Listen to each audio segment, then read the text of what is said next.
Lanjut. Udah mulai. Wuh. Oh gitu. Nanti kita itu bicara soal Tardozzi dan segala macam yang terjadi kemarin. Tapi sebelumnya, pembukaannya kali ini aku mau yang khusus, yang beda. Veda Ega Pratama. Aku bilang apa dari dulu? Itu kalau from zero to hero, itu bukan cuman main di di local championship. Bukan di ASEAN juga ya? Ya, ASEAN juga udah step up, udah bagus banget. Iya. Tapi ini Rookies Cup, Red Bull Rookies beda. Cup. Ini beda. Ini kelas-kelas pembalap dunia semuanya lewat sini. Dan kemarin dengan race dua-duanya yang sangat mental. Karena kamu tahu balapan di Red Bull Rookies Class itu satu step down dari Moto3. Iya. Maksudnya power nggak sekencang Moto3 tapi kencang sekali. Udah Moto3 itu sebetulnya. Iya. Betul. Itu Moto3, motornya itu sudah Moto3. Tapi mesin tahun sebelumnya. Iya, tetapi cara balapnya sama persis kayak di Moto3.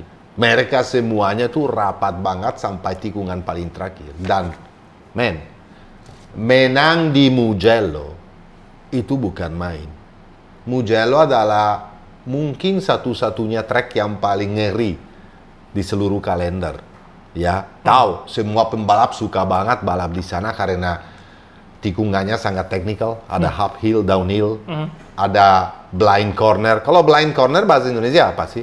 Tikungan yang nggak kelihatan, jadi ada tikungan, mesin nikung, tapi kamu harus percaya diri dan kira-kira tahu di mana lainnya.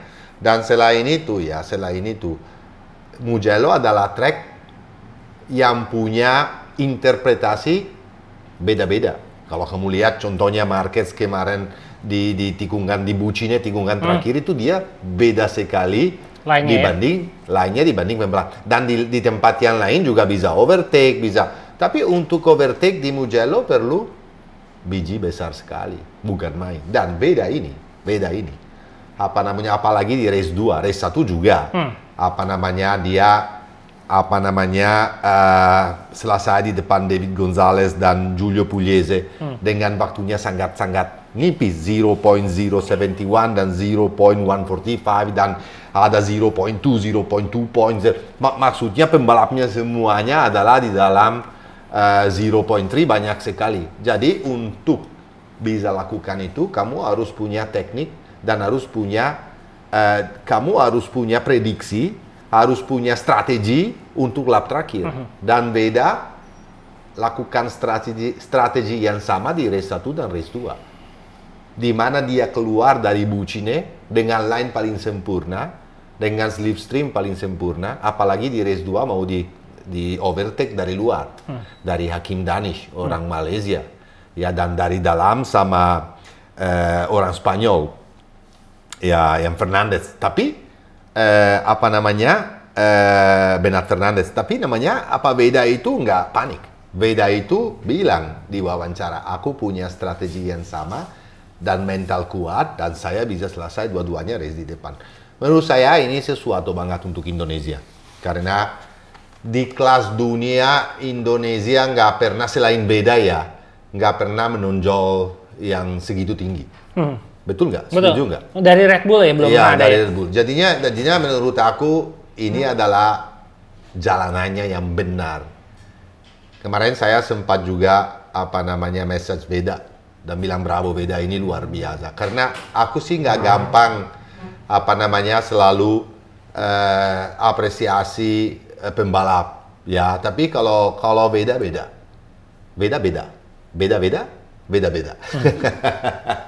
Jadi gini guys. Apa yang beda? Beda. Jadi yang sama, sekarang yang sama dari Veda. Ya. Jebolan Rookies Cup yang jadi juara. Johan Zarco. Ai Ogura. Banyak, Mark. Ya. Jadi Oncu bukan juga.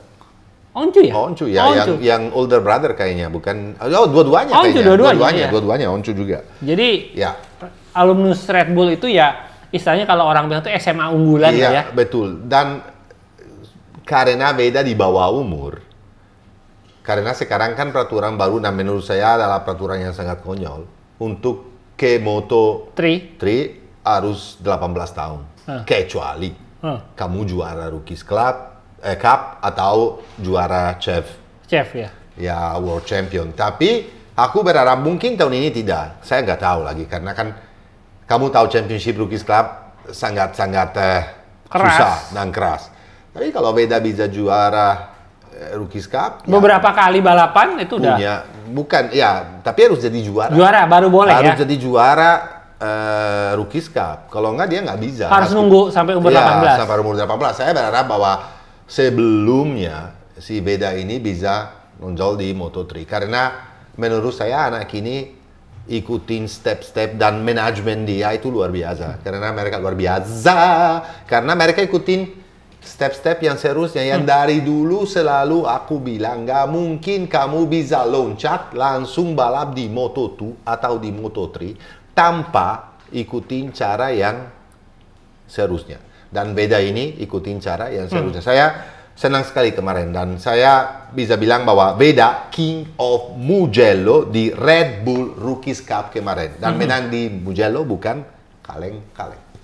Mau add sesuatu lagi? Aku berharap yang bisa satu hari ya kita udah coba ya waktu dia jadi juara Asian Challenge Cup untuk undang Beda untuk wawancara di channel kita tapi belum berhasil.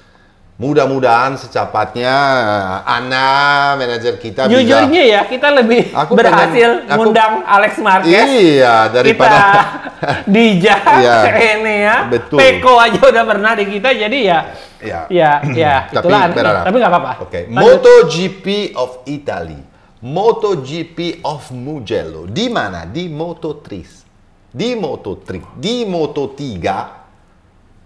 Kiles, anak Padepokan Marquez. Iya, juara pertama kali. Nanti kita bahas ya.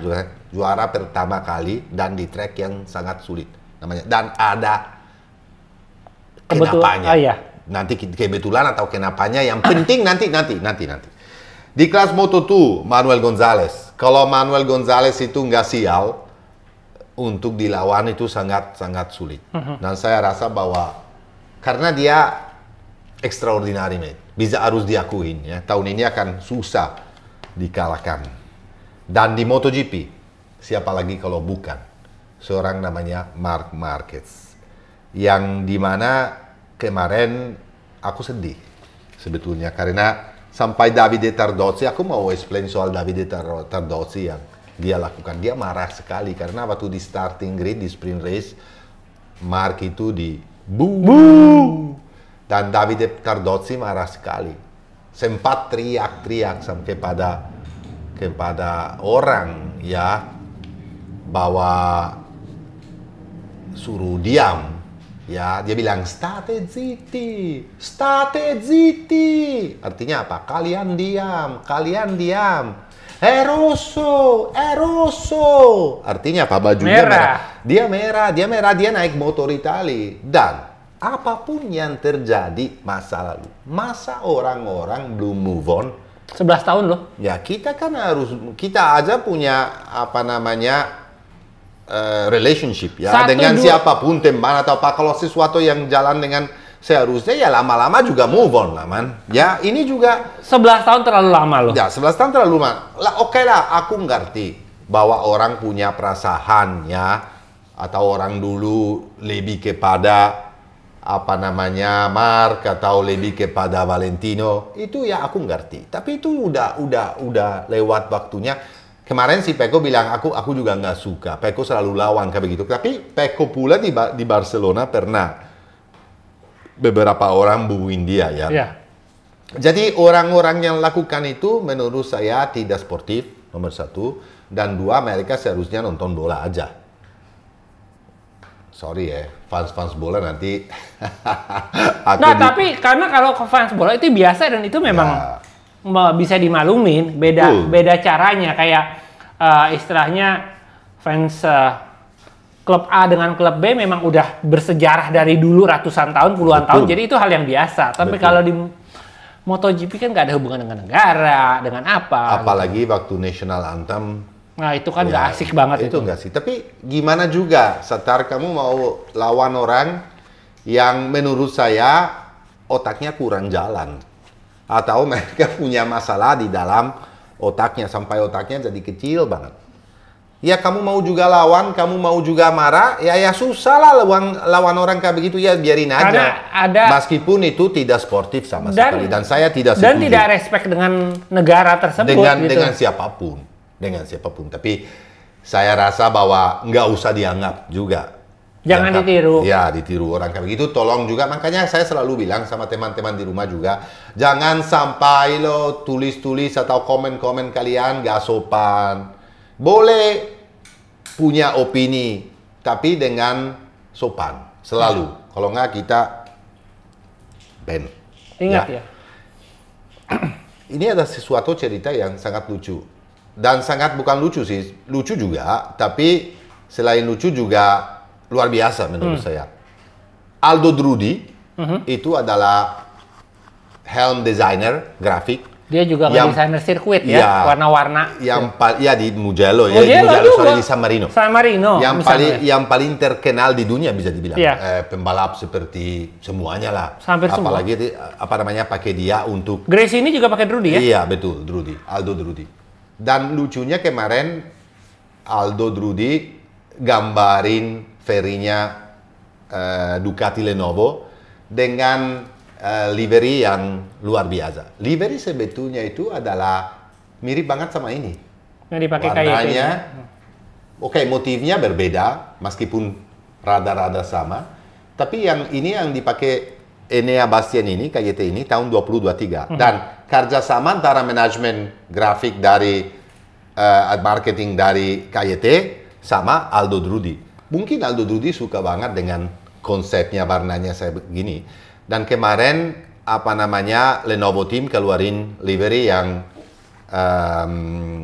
yang sangat spesial. Renaissance. Jadi Renaissance ini adalah aliran seni periode kebangkitan budaya Italia dengan Leonardo da Vinci. Nah, makanya bukan Leonardo DiCaprio.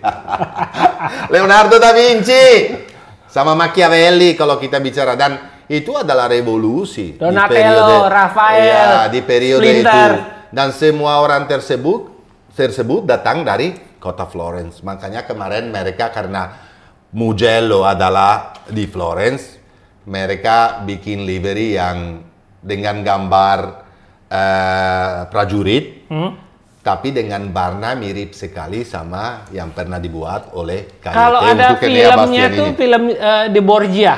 The Borgia, ya. Ya, tapi kalau aku suka di skip, aku nonton sesuatunya aja itu.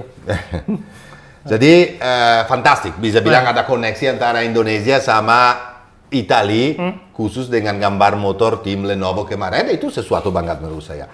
Kemarin di Mugello itu seperti biasa bro, adalah party yang luar biasa.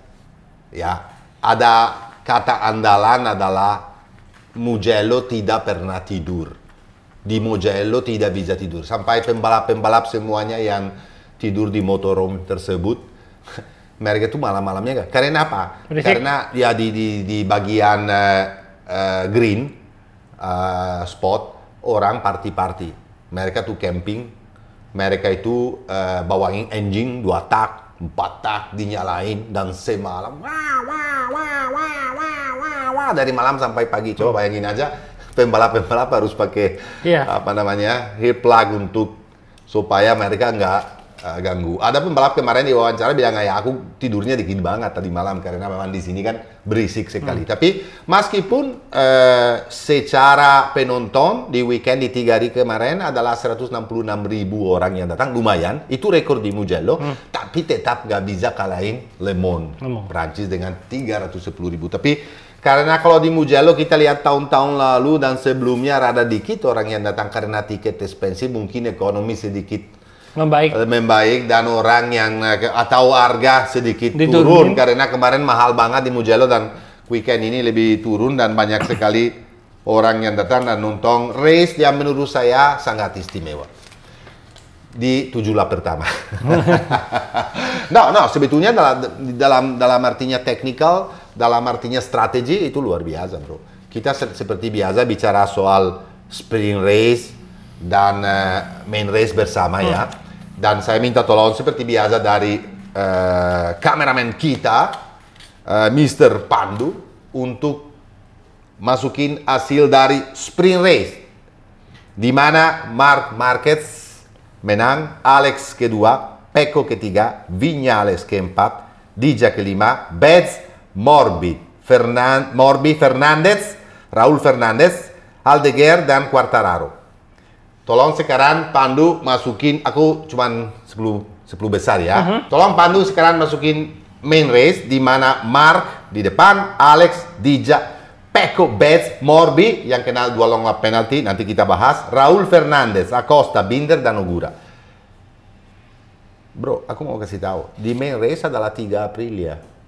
Selesai di 10 besar. Dengan Hai Ogura, nggak 100% fit. Iya.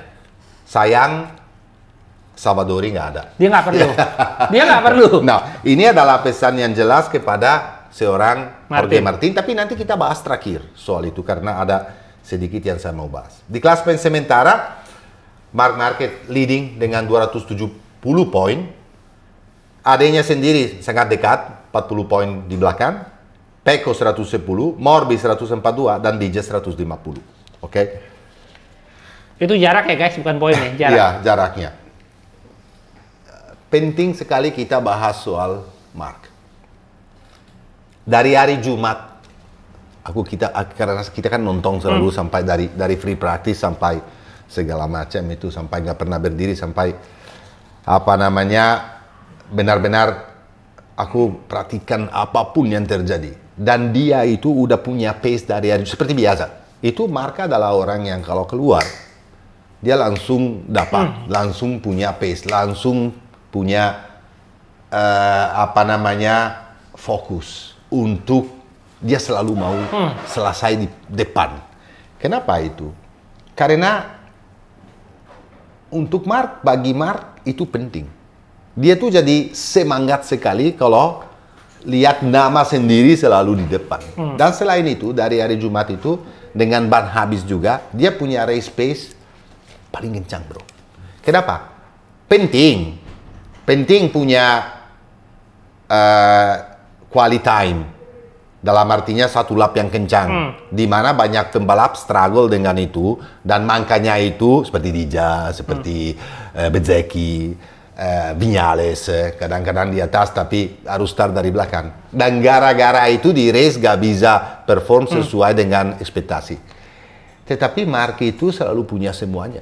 Kamu mau punya race pace dengan ban habis, race pace dengan ban bagus, dia punya quali, dia punya kelebihan untuk gap, dia punya fighting yang luar biasa. Jadi Marc ini adalah pembalap yang sempurna, yang kita tahu bahwa pembalap ini sangat luar biasa, karena kita Marc itu bukan pembalap baru di MotoGP, tetapi beda, karena Marc yang sekarang ini beda dari Marc sebelum cedera. Beda. Kalian bisa lihat kalau dulu dia lawan Dovi contohnya, atau lawan siapapun, dia itu meskipun motornya nggak selevel, dia selalu kasih 110%.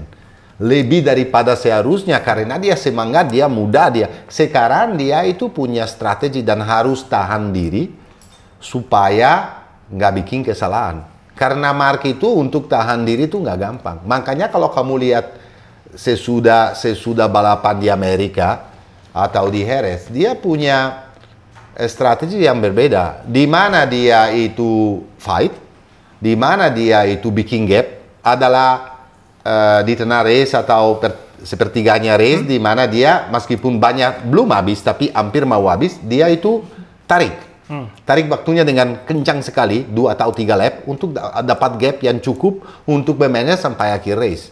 Dia lakukan di sprint dan dia lakukan di main race. Meskipun di sprint dia punya masalah di start karena aku mau jelaskan soal launch control itu. Bukan Marc itu lupa masukin launch control ya? Bukan. Kalau Pecco yang kasih tahu juga waktu mereka bicara di podium, sebelum podium kan selalu bicara di ruangannya. Kenapa? Kadang-kadang kalau kamu terlalu cepat masukin pencet launch launch control system, itu nanti dia disaktivasi sendiri. Karena cuma sebentar itu. Sebentar. Jadi Mark itu mungkin Mark bilang masukin terlalu cepat sebelum berhenti. Dan waktu dia itu naikin gas, dia tahu. Wah, tapi dia gila loh bro. Dia punya skill. Dia punya kecepatan yang seperti kucing. Langsung tahu, langsung masukin, dan meskipun dia startnya agak telat gara-gara itu, tapi nggak seberapa. Dan di tikungan nomor 4 dia udah di urutan 3. Itu adalah sesuatu yang extraordinary. Betul nggak bro? Yeah. Dan dia overtake. Dan dia ke depan. Dan dia bikin gap di sprint. Sama juga dengan main race. Main race itu ya oke, leading awalnya. Pecco extraordinary. Karena Pecco menurut saya kemarin itu benar-benar fantastis. Pecco attacking langsung di lap pertama berapa kali mereka overtake. Sampai Alex ke depan sendiri dan Mark bilang di belakang, oke lah, sekarang udahlah waktunya overtake dua-duanya, bikin gap, manage gap, dan menang race. Menurut saya adalah sesuatu banget bro, sesuatu yang fantastis. Kenapa juga? Kamu harus tahu bahwa Mark bilang kemarin di wawancara sebelum race bilang, di sini aku bukan favorit. Dan dia tuh nggak bluffing sebetulnya. Bluffing bahasa Indonesia apa? Nggak pura-pura. Bukan gembar-gembor. Iya, bukan gembar-gembor. Dia itu bilang, oke. Dan itu fakta. Aku setuju. Kenapa? Dia terakhir menang di Mugello adalah tahun 2014. Itu berapa tahun yang lalu? 11 tahun yang lalu. Sama seperti di Qatar. Ya, betul. 11 tahun yang lalu. Jadinya kalau dia bilang ini bukan track saya, di mana Pecco itu adalah back to back winner. Di mana Alex juga selalu kencang. Kalau dia datang di situ dan dia bilang, di sini aku kurang, tapi dia bisa lakukan yang dia lakukan, itu fantastis. Kenapa dia lakukan tersebut? Karena dia tahu, oke, aku mau kirim pesan yang sangat jelas kepada lawan-lawan aku. Di mana ini bukan favorite track aku, di mana justru di sini aku akan sangat fokus dan akan usahakan keras sekali untuk kalahin siapapun. Dan itu adalah, kalau kamu pembalap seperti Pecco, kemarin kan meskipun menurut saya race Pecco lumayan bagus, apalagi di sprint. Tapi kalau kamu keluar dari Mugello di mana kamu rajanya, dan keluar dari situ dan kalah lawan Mark, itu berat loh bro. Itu sangat berat. Dan dia sempat bilang kemarin, ya udah di sini udah begini. Asen adalah weekend berikutnya. Track di mana juga Pecco itu favorit. Sampai ada tato loh. Tapi sampai favorit bagaimana dengan orang namanya Marc Marquez yang sangat menurut saya dahsyat. Orang itu dahsyat. Orang bisa suka dengan Marc, orang bisa tidak suka dengan Marc. Tapi kalian mau bilang apa? Mentalnya strong sekali. Dia bisa merubah taktik dan strategi. Itu nggak gampang. Pembalap yang api-api, yang itu susah lihat orang di depan, dan mendorong habis-habisan untuk overtake. Suruh tahan diri supaya bisa punya strategi yang lebih bijaksana. Itu nggak gampang. Tapi dia bisa lakukan itu. Dengan bantuan Tardozzi pasti.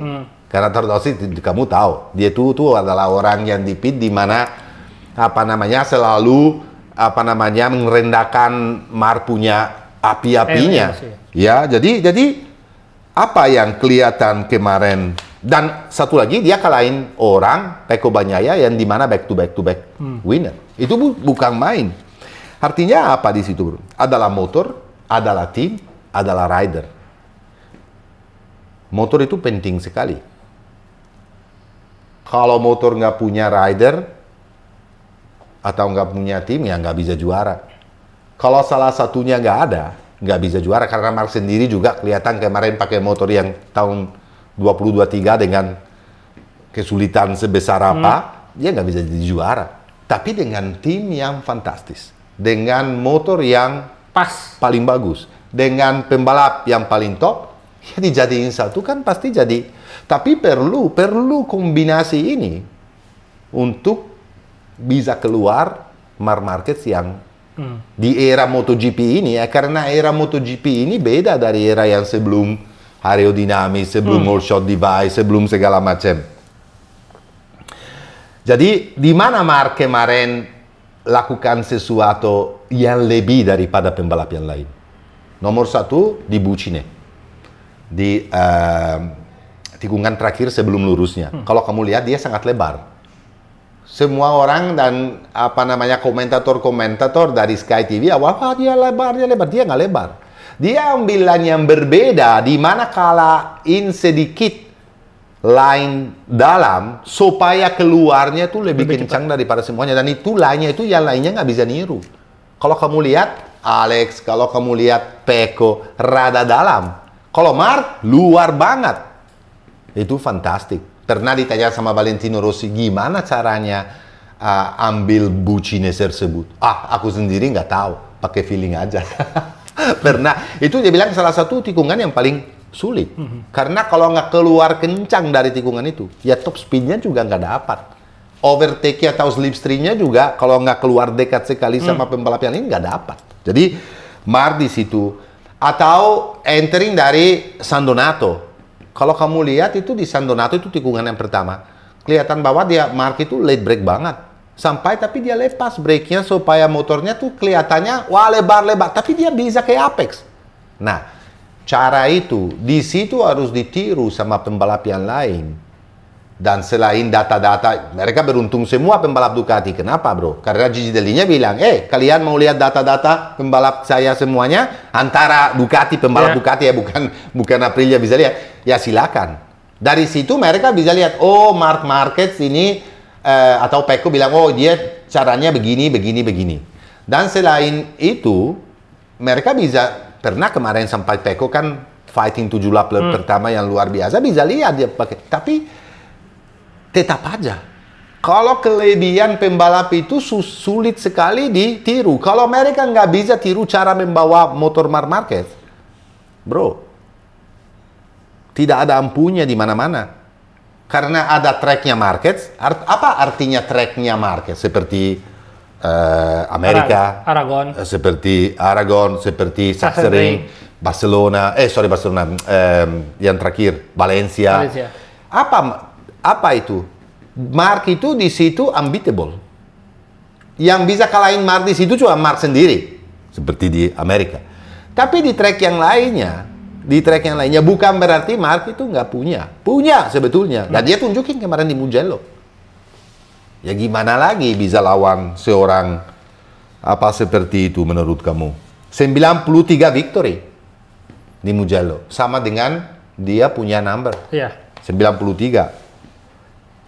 Pertama kali Marc Marquez menang di sejarah Grand Prix dia sendiri itu adalah di Mugello, di depan Nico Terol waktu itu, ingat nggak? Di kelas 125, 2 tak dan dia sekarang jadi manajer tim Moto2 ya. Iya, Marc balik dari 4 tahun yang dari neraka di mana dia nggak tahu kalau dia sempat mau give up, tapi dia tetap perform kayak begini. Mau dibu. Ya kalau kamu mau orang kayak begitu, lo nggak punya otak. Lo nggak ngerti motor. Lo nggak ngerti MotoGP. Boleh nggak suka? Boleh, sangat boleh. Seperti saya nggak suka sama kamu. Boleh dong. Ya kan? Ya begitu dong. Jadi, tapi jangan, bukan karena saya nggak suka berarti harus... Jadi kesannya itu jadi kayak masalah kayak ngambek. Nggak karu-karuan, jadi nggak enak aja. Betul. Motor, tim, rider, kombinasi yang dahsyat. Hari ini aku mau pakai kata yang dahsyat. Mugello adalah dahsyat. Self-confidence, dahsyat. Mark ini adalah problem untuk Pecco Bagnaia. Problem, bro. Mugello. Kita bicara Pecco. Di situ tempatnya di mana aku raja. Penontonnya semuanya itu. Ekspektasi aku juara. Di sprint, oke lah, kita tahu di sprint itu adalah bukan favorite race-nya Pecco. Dia nggak pernah perform. Meskipun tahun lalu menang 7 kali. Dan meskipun tahun lalu menang juga di sprint. Tapi di main race, ekspektasi saya minimal. Podium. Minimal itu. Ya, minimal. Tapi dia bisa kalah juga lawan Dija. Fabio Di Giannantonio dengan motor yang sama. GP25, ya. Dan problem besar karena, tapi guys, gini ya, siapapun pembalap, kita sekarang bicara Pecco karena kebetulan teammate-nya Marc Marquez adalah Pecco. Tapi siapapun masuk dalam, saya sama kayak waktu Valentino Rossi. Siapapun jadi teammate-nya Valentino Rossi zaman dulu waktu dia masih Valentino Rossi, itu sulit. Masih Valentino Rossi, berarti sekarang dia udah bukan Valentino Rossi ya? Maksudnya Valentino Rossi pembalap. Sekarang Valentino Rossi papa. Valentino Rossi membawa mobil. Valentino Rossi yang tim owner. Valentino Rossi mentor pembalapnya dia sendiri, kan beda. Valentino Rossi pembalap dulu ya kamu masuk di pit, kecuali Jorge Lorenzo. Nah, dan dia karena 2 kali loh. Ini orang nekat. Tapi waktu Jorge Lorenzo datang juga Valentino Rossi udah bukan di era Valentino Rossi, udah mulai turun ya. Iya. Bro, harus diakuin itu.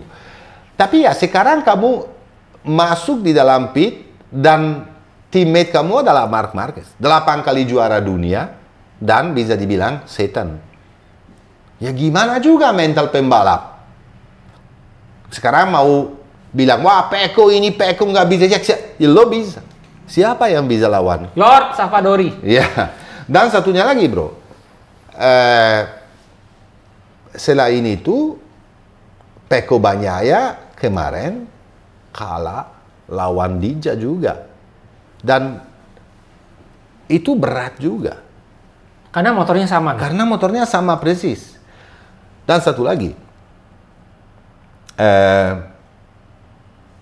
apa yang Pecco harus lakukan? Kalau sekarang secara nilai, kita berharap bahwa Pecco Bagnaia tahun ini bisa jadi juara dunia. Ya meskipun di secara balapan, matematis bisa. Secara matematis bisa, dan di balapan apapun bisa terjadi cedera atau segala macam. Tapi di atas kertas kita bicara selalu hampir nggak bisa. Karena terlalu jauh. Dan ada satu lagi. Baru di situ. Namanya Alex. Alex itu fantastis loh bro. Kita sekarang bicara Alex. Kenapa fantastis ini Alex? Dia itu konsistensi luar. Aku tahu. Aku harus akuin.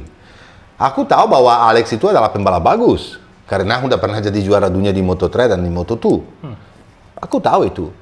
Aku lihat waktu dia juga langsung di Honda, pernah podium dan segala macam. Ya, 2 kali podium ya. Aku ingat itu. Tapi konsistensi orang ini nggak pernah ada. Kalau kamu lihat di MotoGP ya? Di MotoGP, konsistensi nggak pernah ada. Tahun ini, unbelievable. Oke lah, aku nggak bisa kalahin kakak. Oke lah, aku konsistensi ada. Supaya bisa selalu selesai di posisi nomor 2. Dan bedanya cuma 40 poin. Artinya apa? Satu race. Kalau Mark itu bikin kesalahan di satu weekend, dan dia misalnya menang karena konsistensi kayak begini, ya dia bisa leading lagi championship. Dan tahun ini udah pernah leading championship. Dengan konsistensi. Jangan salah, dengan konsistensi. Dan ada satu fakta yang penting sekali. Tim Gresini fantastis, kita tahu semuanya. Latar belakang juga fantastis. Kita tahu semuanya. Tapi tim Gresini itu, ini nggak punya ekspektasi. Tim Gresini itu adalah satelit. Mereka nggak punya target harus jadi juara dunia. Harus jadi juara dunia. Dia harus di atas VR46 aja. Betul, itu paling bagus. Dan itu sangat berat, bro. Kalau kamu jadi Marc Marquez atau Pecco Bagnaia, selain kamu harus perform, kamu tuh punya job desk yang sangat penting. Selesai atau jadi juara dunia. Nggak ada pilihan lain. Betul nggak? Iya. Jadi untuk Alex, ini adalah faktor positif. Kenapa? Kalau saya jadi juara dunia, for me is a super plus. Tapi kalau enggak, aku lakukan 1 tahun yang luar biasa. Juara dunia tim satelit. Biasa. Ya, dan bukan selain itu, dia kalah lawan siapa? Kalau kalah. Sekarang itu harus hati-hati. Harus hati-hati juga karena konsistensi ini yang bikin saya wow. Di sprint selalu kedua. Di race selalu kedua. Dari hari Jumatnya dia selalu di atas. Di kualifikasi dia selalu di atas. Mana coba orang prestasi dari Alex yang jelek? Jelek yang waktu salah. Tapi tetap aja. Karena hujan. Iya hujan atau apa, tapi nggak apa-apa. Tapi dia fighting di papan atas. Dia fighting di atas. Ya, Peko yang tahun ini yang seharusnya minimal lawan Alex. Tapi Peko adalah di dalam ring boxing.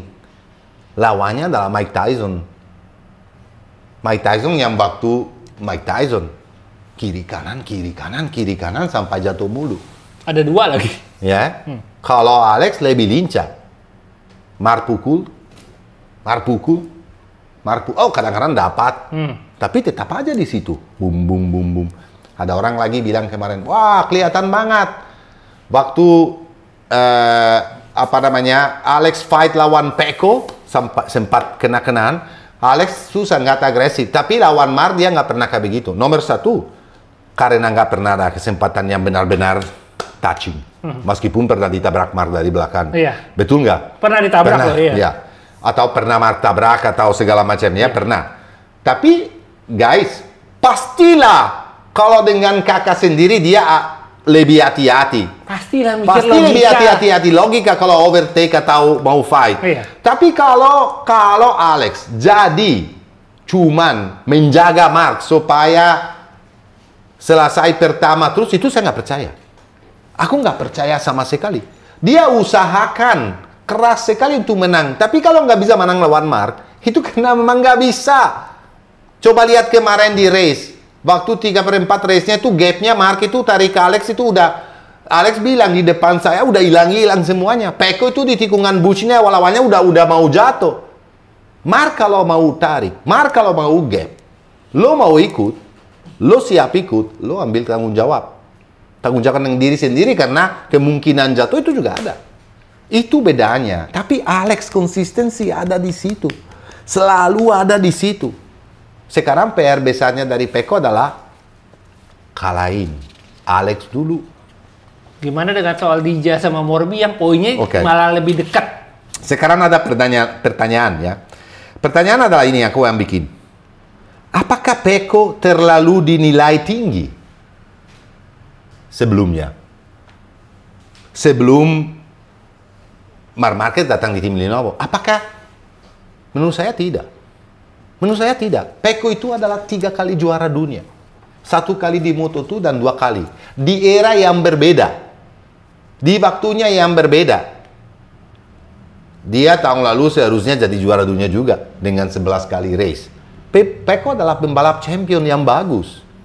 Sekarang pertanyaan saya adalah yang beda lagi. Apakah terbaliknya?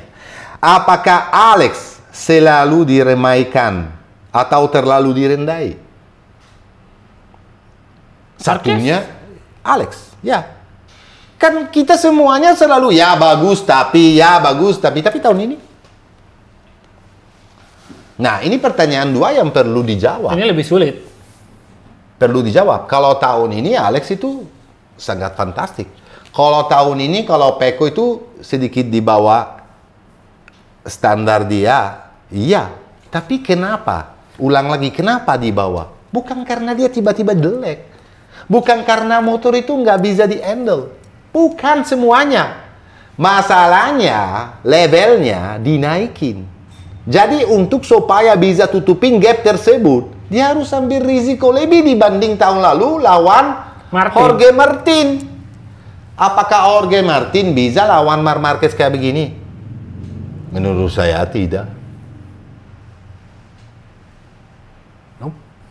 No.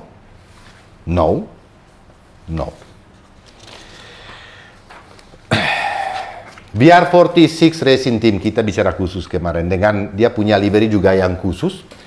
Livery itu didesainkan oleh Aldo Drudi tetap untuk Cremonini, Cesare Cremonini. Siapa itu? Cesare Cremonini adalah penyanyi di Italia, terkenal sekali, penyanyi. Dan dia best friend-nya Valentino Rossi. Dan gara-gara itu mereka pakai livery yang khusus. Meskipun terlalu berwarna-warni, aku nggak terlalu. Sebetulnya saya juga Ducati punya nggak terlalu suka ya, to be honest ya, karena bagus sih warnanya ya, bagus. Tapi terlalu. Kalau di helm beda, bagus banget tapi kalau jadi seluruhnya begitu jadi kayak nggak jelas ya. Mark VDS. Tapi ya betul. Mark VDS. Dan kita bicara VR46, aku mau bicara khusus dua orang. Yang pertama adalah Fabio Di Giannantonio. Fabio Di Gia ini adalah salah satu orang yang punya konsistensi yang tanda tanya. Kita tahu Di Gia. Waktu mau marah sekali tim Gresini, kita tahu. Karena dia nggak pernah perform. Waktu udah mau terakhir championship, supaya bisa dapat kontrak lagi, dia kencang banget. Habis itu dia kencang terus memang. Iya. Ya, tahun ini juga awal-awalnya suka banget motor, terus trouble dengan motor, terus sekarang perform lagi. Masalahnya Di Gia adalah di mana? Di quali dan awal-awal race. Mungkin karena awal-awal race itu tanki penuh, bannya masih baru. Kadang-kadang pembalap juga dengan seperti Mark. Mark itu adalah pembalap kalau bannya habis, katanya dia lebih enak bawa motor dibanding seperti Zarco. Baru. Ya, seperti Zarco. Sama kayak Di Giannantonio, tapi Di Giannantonio startnya terlalu di belakang, meskipun kemarin dia lakukan sesuatu yang extraordinary. Karena, bro, dia itu kemarin balik lagi ya. Dia overtake yang sangat dahsyat di Casanova Savelli. Untuk overtake seorang 3 kali back to back juara di Mugello. Seorang namanya Pecco Bagnaia. Di Casanova Savelli, bawa tikungan yang sangat-sangat perlu biji besar sekali. Apakah karena Pecco sini udah nggak ada ban? Bukan, bro. Dia tuh nekat masuknya. Dia nekat, dia bagus banget. Oke lah, banyak Pecco udah limit. Oke, tapi tuh Di Gia masuk loh di situ. Pecco nggak tutupi, dia masuk, dia tuh ambil, dia masuk. Itu fantastik.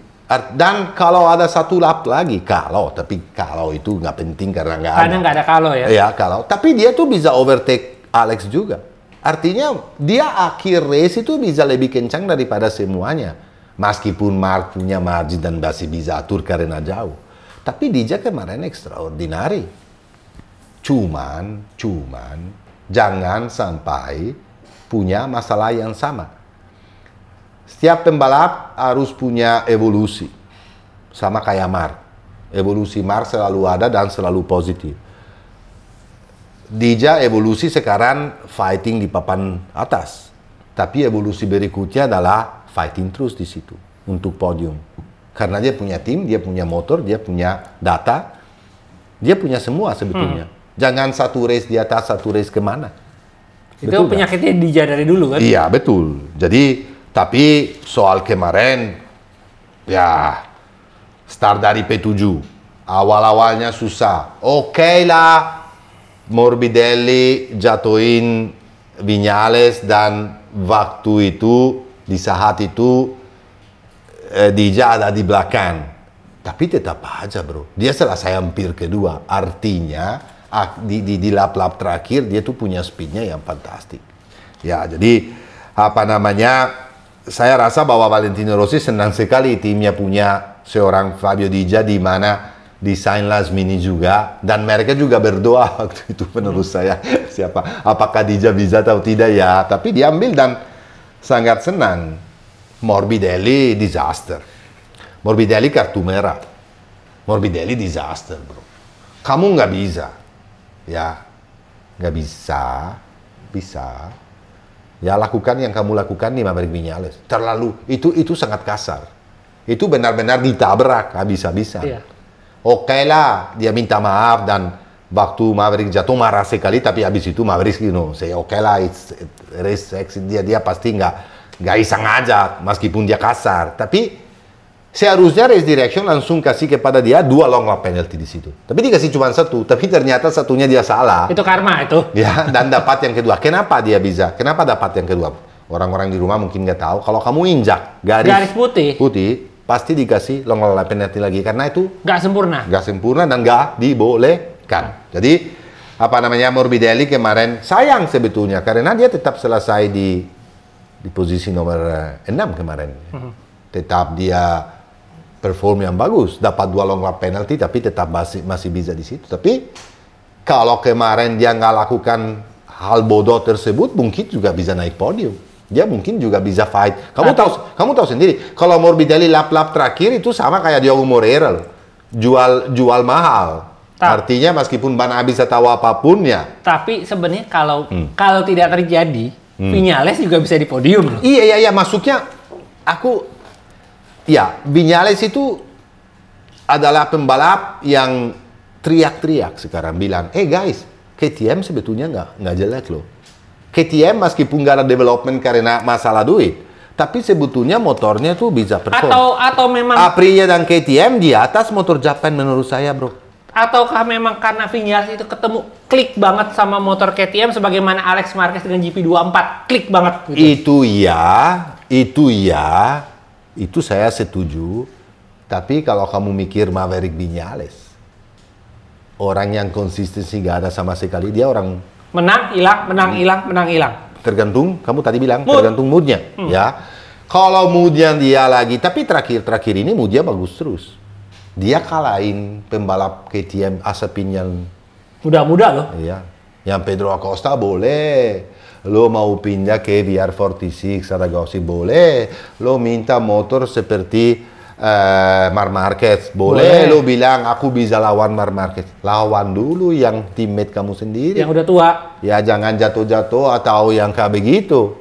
Ya karena kalau dilihat dari hasil sekarang, ya sorry to say, tapi performa Pedro itu kurang menurut saya. Semangatnya kurang. Dan menurut saya, karena dia juga pembalap baru di MotoGP, seharusnya dikasih apapun, dia itu tetap gas aja. Oke lah, kalau tahun lalu dia punya semangat yang berbeda. Semangat rookie itu beda dibanding, karena semangat rookie itu kayak tahun lalu itu, mereka itu keberaniannya keluarin semua dan nggak peduli. Karena namanya juga rookie, namanya juga tahun pertama, tapi dari tahun lalu dia belajar bahwa dengan lakukan hal tersebut sering jatuh dan bisa juga cedera. Sampai sekarang Pedro nggak pernah cedera berat di MotoGP.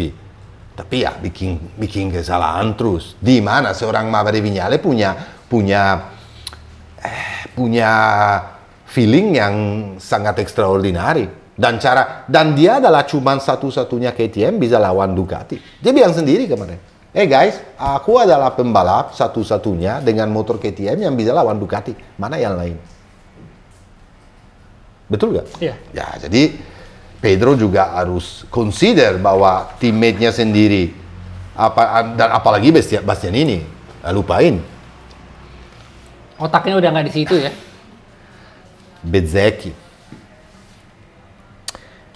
Bezzecchi itu sangat jujur kemarin.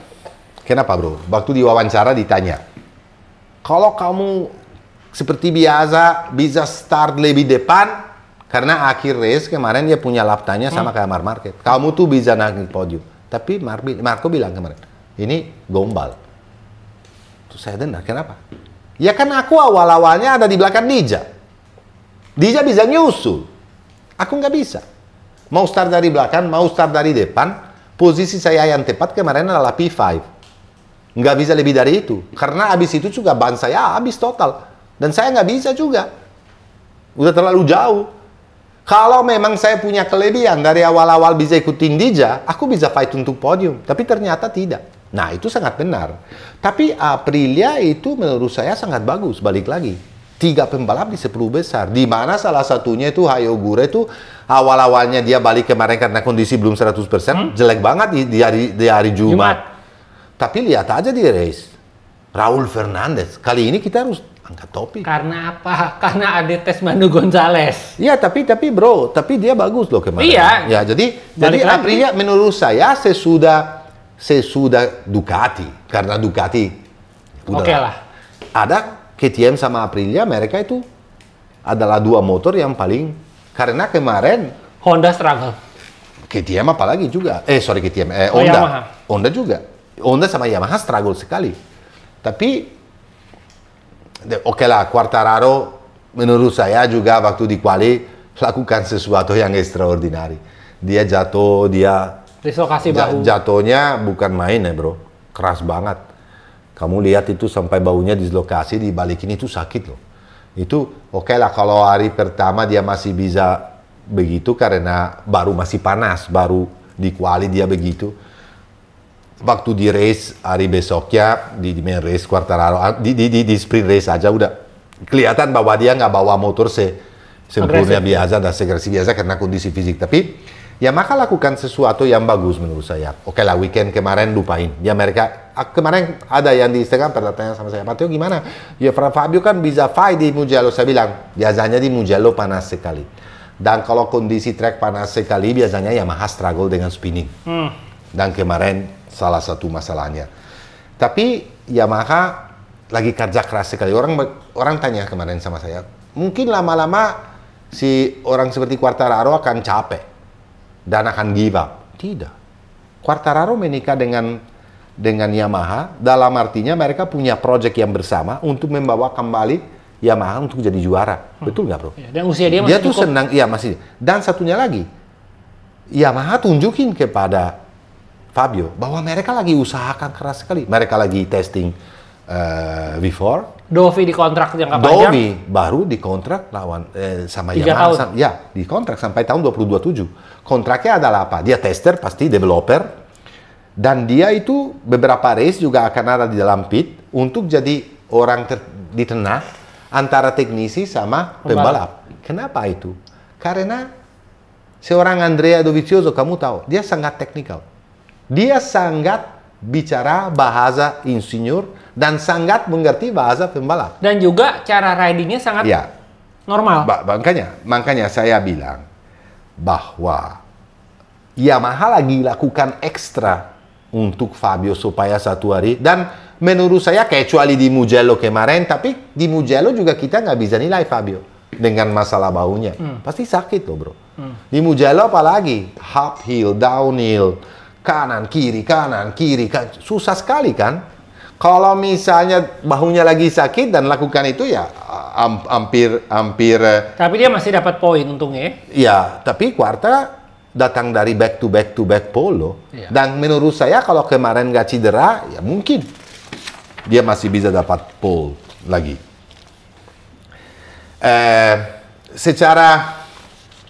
Sekarang saya mau bicara, secara mungkin aku lupa bahas yang pembalap yang lain-lain, tapi selain yang saya sudah bahas, ya aku nggak mau bahas lagi, kecuali Aldeguer yang kemarin nggak seperti biasa karena dia punya technical issue, tapi lumayan bagus dan juga. Dan di balapan juga, di awal balapan juga dia kebuang gara-gara accident di depannya dia. Tapi selain itu aku mau bicara secara general soal sesuatu yang saya udah catat, sendiri. Aku faktor.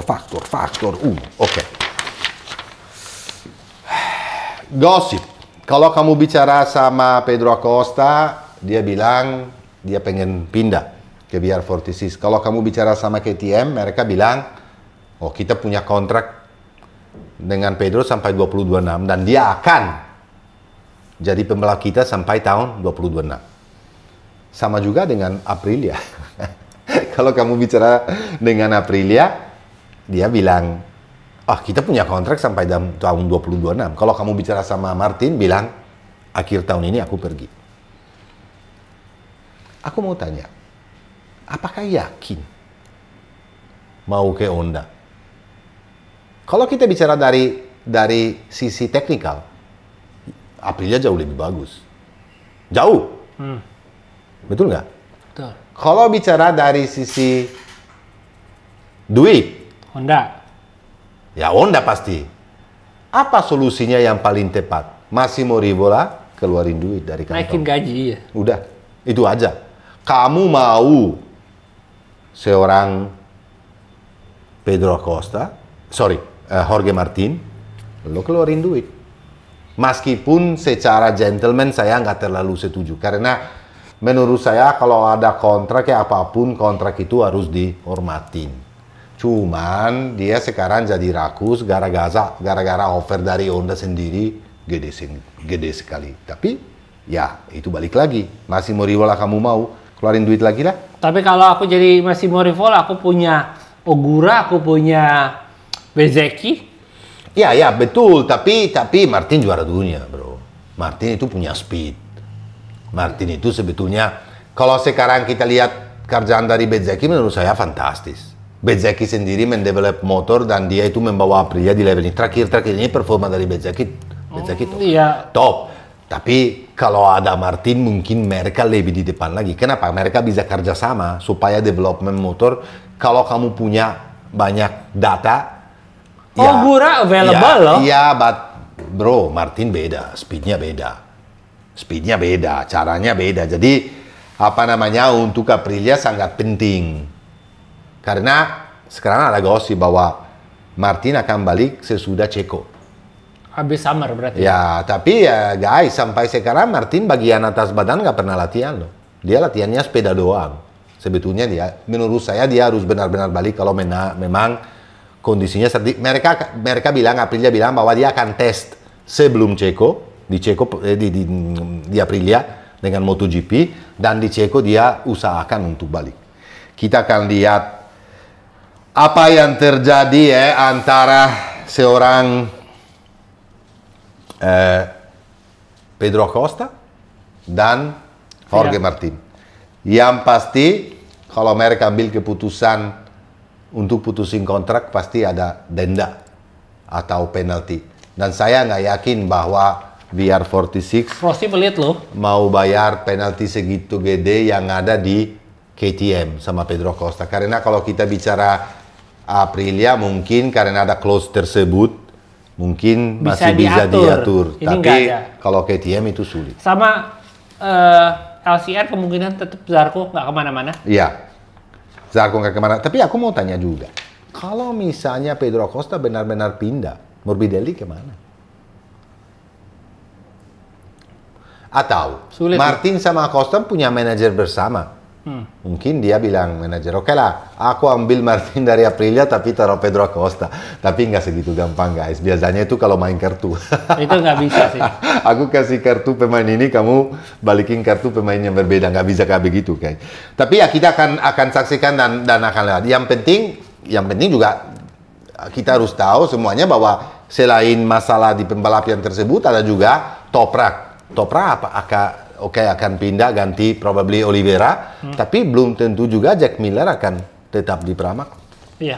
Karena kemungkinan besar bisa pindah di Superbike meskipun Miller nggak mau. Tapi Miller nggak mau bro. Kontrak 3 tahun dengan uang besar ya. Iya. Tapi Miller nggak mau bro sebetulnya. Dia tuh kan idealis juga orangnya tuh kan, dia maunya kan MotoGP.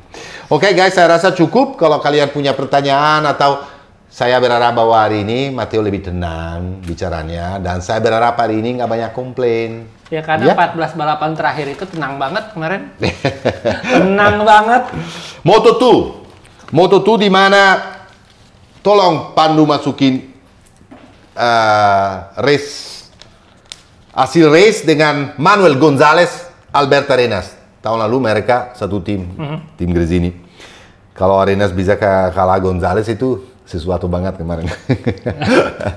Gonzalez 1, Arenas kedua, Canet ketiga, Moreira keempat, Vietti, Oncu, Guevara, David Alonso, Roberts, dan Ramirez.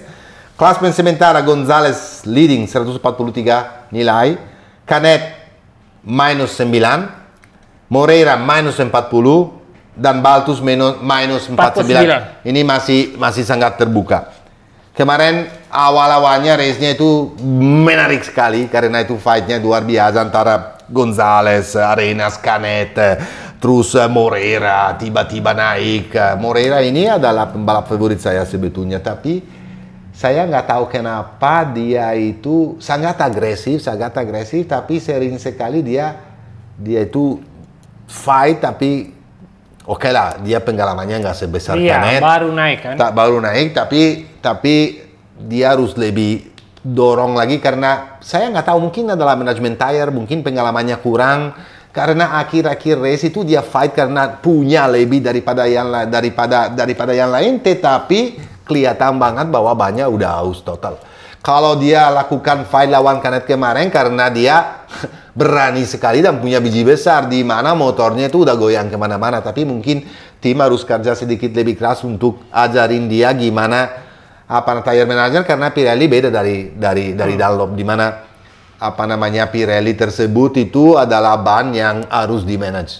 Kalau enggak akhir-akhir race itu pasti kelihatan dari time awal sama time terakhir drop. Tapi ya udahlah, bisa dibilang Gonzalez extraordinary. Menurut saya dia itu memang pantas jadi juara dunia kalau jadi juara dunia karena di mana kemarin juga start dari row 8 loh. Karena dia kena sial waktu kualifikasi gara-gara yellow flag. Kalau enggak dia pole position ya. Tapi dari belakang sekali start dengan luar biasa, fight dengan semuanya sampai leading sampai ciao baby, bikin gap dan nggak ada ya extraordinary mau dibilang apa. Sekarang apa namanya Manuel Gonzalez menurut saya adalah orang yang pantas jadi juara dunia dan orang yang pantas naik di kelas MotoGP sementara ini. Menggantikan Raul. Karena juga dengan penggalamannya yang luar biasa, yang begitu bagus terus. banget. Begitu terus Takutnya, konsistensi. Tahu nggak kayak siapa? Thomas Luthi. Iya, Canet ini aku nggak lihat. Oke lah, championship ini masih panjang sekali bro. Ya kita nggak bisa. Tapi kalau saya lihat cara fight-nya, dia itu punya kesulitan. Di mana kemarin dia punya dua kesempatan karena Gonzalez itu jatuh atau start dari belakang, gapnya dia bisa jauh, nggak bisa malah naik podium. Juga, ya? Jadi nggak bisa bikin gapnya. Sekarang Manuel Gonzalez leading. David Alonso adalah rookie yang kemarin nggak seperti biasa tapi tetap bisa naik dan selesai 10 besar. Dan Roberts turun ya. Roberts tahun lalu dia juara loh di Mugello. Dengan Robert race yang itu setelah cedera itu hilang. Jack Dixon juga nggak konsisten. Jack Dixon parah banget kemarin bisa main di P17 bro. Makanya dia masalahnya itu balik lagi. Lo mau jadi juara dunia, nomor satu yang harus dicari adalah konsistensi. Artinya apa? Fight dengan 5 besar terus. Kalau kamu sekali menang, sekali selesai di P17 ya doa aja deh. Moto3 kemarin juga seperti fantastik. Oh Moto3 kemarin crazy. Kamu nonton nggak? Mereka itu bisa, kamu tahu kan slipstream itu kan penting sekali di Moto3 dan kamu tahu Mugello cuma ada one straight. Selain itu kan mereka bisa grouping. Waktu di straight utama itu sampai di San Donato breaking itu bisa ada 7 atau 8 motor satu row untuk fight masuk di tikungan yang pertama itu kemarin extraordinary di mana Quiles pembalap Marquez Brother itu kemarin extraordinary. Kenapa extraordinary? Kamu ada satu data yang orang harus tahu di rumah. Yang tadi kamu cerita sama Massimo Quiles kemarin menang pertama di Mugello. Menang pertama di karir dia di Moto3, di Mugello. Sama dengan Mark juga. Selain itu position pertama dia di Le Mans. Ya, dalam karir sama juga dengan Mark Marquez. Jadi coincidence kebetulan atau tidak kita nggak tau. Ada satu lagi cuman aku lupa. Jadi memang kayak I don't know. Kemarin dia tuh baru balap 5 kali loh. Iya. Dia kan rookie. Iya. Di 5 kali karena dia kan harus tunggu waktunya untuk umur. Sesudah itu dia cedera. Dia cuma 5 kali balap. Di 5 kali balap as a rookie dia udah 3 kali naik podium dan 1 kali jadi juara. Bukan main. Kalau sampai dipilih sama Brothers Marquez itu berarti ada sesuatu mereka ya. Gini loh, mereka bisa melihat sesuatu yang orang awam nggak bisa lihat. Iya betul. Begitu juga seperti orang bilang tahun lalu ketika mereka memilih, kenapa mereka melihat Fermin Aldeguer? Orang wah di moto tuh cuman nggak bisa. Gigi itu bukan orang bodoh. Mark Alex juga bukan. Mereka tahu apa yang mereka kita. Seperti Quartararo dipilih sama Yamaha dulu. Di moto tuh seperti apa sih?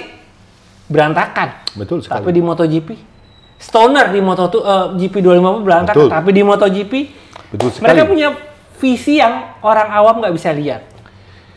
Kemarin race Moto3 sangat entertaining seperti biasa, di mana juga awal-awalnya malah rookie di depan semua. Ada David De Pini, ada Carpe yang selesai di posisi nomor 2, ada